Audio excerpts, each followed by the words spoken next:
7th से 21st आपका पूरा 11th ख़त्म हो गया। उसके बाद 21st से 4th ऑफ फेब में पूरा क्लास 12th ख़त्म हो जाएगा। तो आप देखो 1 महीने के अंदर अंदर हमने एक बार रिवाइज कर लिया।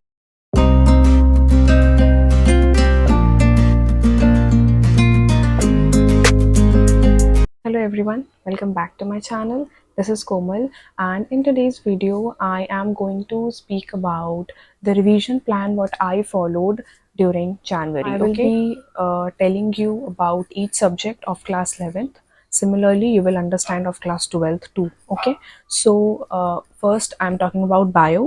Like you have to start this from 7th. Okay, अगर आपका देर हो गया कुछ भी रीज़न से आपके पास वीडियो देर पहुंची है तो कोई बात नहीं, आप 8th को स्टार्ट करो, आप 9th को स्टार्ट करो, when ever you feel like. Okay, जब हम 7th से स्टार्ट करेंगे तो 7 से 20 हमें पूरे क्लास 11th को ख़त्म करना है। ओके, फिज़िक्स, केमिस्ट्री, बायो तीनों ऑफ क्लास 11th। अब अगर मैं बायो की बात करूं तो 7th को आपको living world and biological classification दोनों को निपटाना है, क्योंकि लिविंग वर्ल्ड थोड़ा छोटा है, that's why I have to keep it merged with it. 8th को प्लांट किंगडम, 9th को morpho, so this will be the planner. Okay, you have to follow this. So if I talk about chemistry now, तो 7th को mole concept, 8th atomic structure, 9th thermo, ऐसे। उसके बाद आप देखो 11th को और 12th को 2 दिन मैंने आयनिक इक्विलिब्रियम को दिया है, क्योंकि मुझे थोड़ा मतलब बड़ा लगता था वो chapter. Of course it is for everyone, not only for me. उसके बाद जीओसी के लिए मैंने 2 दिन दिया है, 16th और 17th, और 19th को मैंने 2 चैप्टर्स रखे हैं, रेडॉक्स और पी ब्लॉक। ओके, मतलब रेडॉक्स थोड़ा छोटा है और थोड़ा इजी भी है, और पी ब्लॉक भी बहुत कम हो चुका है, just you have to read the properties and introduction वाला पार्ट, और वो भी सिर्फ क्लास 11th, 2 ही एलिमेंट्स हैं उसमें, है ना, तो ज़्यादा टाइम नहीं लगेगा। और 20 को आपको करना है एक्सपेरिमेंटल केमिस्ट्री का पार्ट 11th का। ओके, तो ये प्लानर हो गया केमिस्ट्री का। Now we come to physics. वैसे ही तो इसमें 7th को स्टार्ट करना यूनिट्स एंड डायमेंशन, 8th को काइनेमेटिक्स। तो ये आपका बेसिक स्ट्रक्चर रहेगा, आप देख लेना। अब आप इसको अपने हिसाब से मॉडिफाई कर सकते हो। Okay, what ever you feel like. अगर आपको लग रहा है कि ये चैप्टर के साथ मैं ये चैप्टर कर सकता हूँ लेकिन इसके साथ नहीं कर सकता, so you have to modify according to it. Okay, likewise I am sharing you 12th का भी plan, so just take the screenshot and work accordingly। तो इस हिसाब से अगर हम देखें तो like 7th से 21st आपका पूरा 11th ख़त्म हो गया। उसके बाद 21st से 4th ऑफ फेब में पूरा क्लास 12th ख़त्म हो जाएगा। तो आप देखो 1 महीने के अंदर अंदर हमने एक बार रिवाइज कर लिया। ओके, सो आप देखो कि ये इतना हार्ड नहीं है जितना हम सोचते हैं। ओके, वो आपने अभी तक किया नहीं है, that's why you are feeling it's very hard.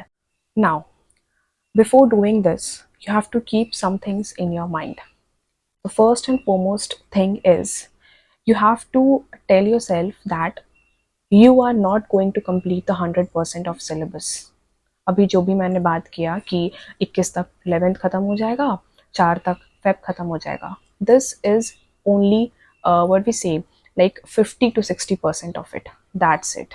उससे ज़्यादा नहीं हो पाएगा, क्योंकि हम ऐसा प्लानर में बोल देते हैं कि पूरा क्लास 11th हो गया, पूरा क्लास 12th हो गया, लेकिन जब आप करने बैठोगे ना तो पूरा नहीं हो पाएगा।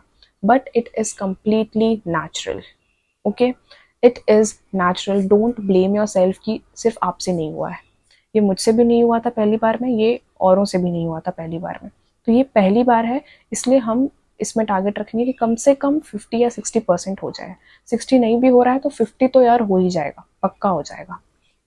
तो आप टारगेट पूरा रखना, लेकिन अगर 50-60 हो तो कोई इशू नहीं है। अभी हम फर्दर रिविजन्स में इस परसेंटेज को आगे लेकर जाएंगे। 50 से 60 होगा, 60 से 70 होगा, 70 से 80 भी होगा।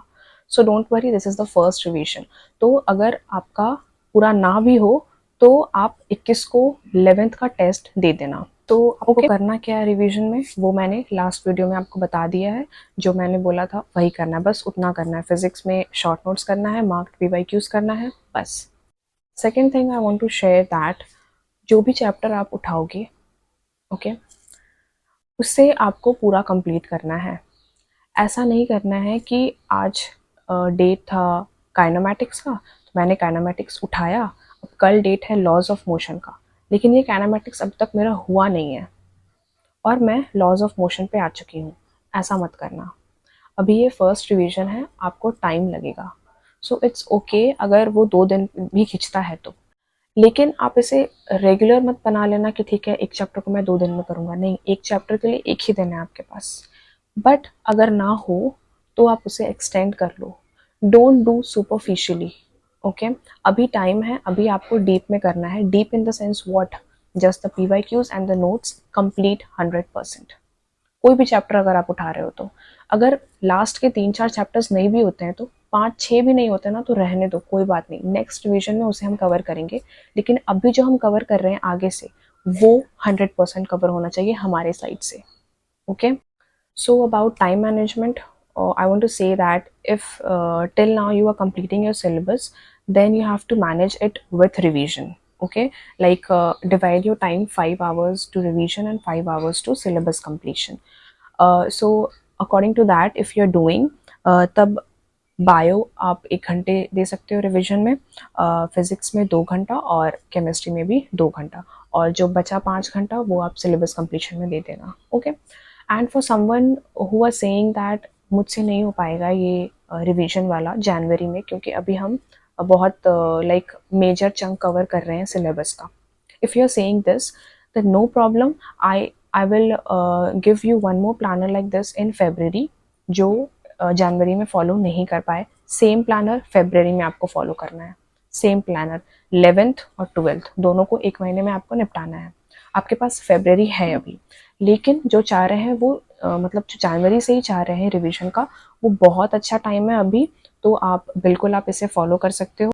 लेकिन जो चाह रहा है कि रिवीजन में ही हम फॉलो करें कुछ रिवीजन शेड्यूल, तो आप बिल्कुल इसे फॉलो कर सकते हो। This is the very best schedule, क्योंकि ये मुझे लगता है कि बहुत सही टाइम है रिवीजन का, जनवरी। और ऐसा भी नहीं कि बहुत फुल्ली लाइक आप फुल्ली प्रिपेयर्ड मोड में हो रिवीजन में, नहीं। अभी आप आधे टाइम दे रहे हो अपना रिवीजन को, तो आपको अभी से थोड़ा थोड़ा टाइम देना पड़ेगा फॉर रिवीजन, ताकि आप फेब्रवरी या मार्च में जाके पूरा लाइक फुल्ली प्रिपेयर्ड हो रह सको फॉर फुल टेस्ट। और जब भी आप रिवीजन करो तो विथ टाइमर करो। फिजिक्स का क्वेश्चन है, अगर अगर आपके पास 100, तो आप देखो कि आप 100 मिनट ही ले रहे हो, उससे ज़्यादा नहीं लेना है। उससे ज़्यादा अगर आप लगा रहे हो तो आपका टाइम वेस्ट होगा। That's it. तो 1 question 1 minute with timer on. अगर नहीं हुआ, जस्ट स्किप दैट क्वेश्चन, आगे बढ़ो। उसे हम एनालाइज जब करेंगे तब हम उसे सॉल्व कर लेंगे, नो प्रॉब्लम। लेकिन बनाते समय ही उसे एनालाइज मत करने बैठना कि ये क्वेश्चन क्यों नहीं बन रहा है। Okay, so yeah, so this is all about my January revision planner. I hope you will like this, and if you follow this, I bet you will complete 50% of your revision in January itself. If not 50, अगर 40% भी होता है तो बहुत है। Okay, so yeah, till then, bye.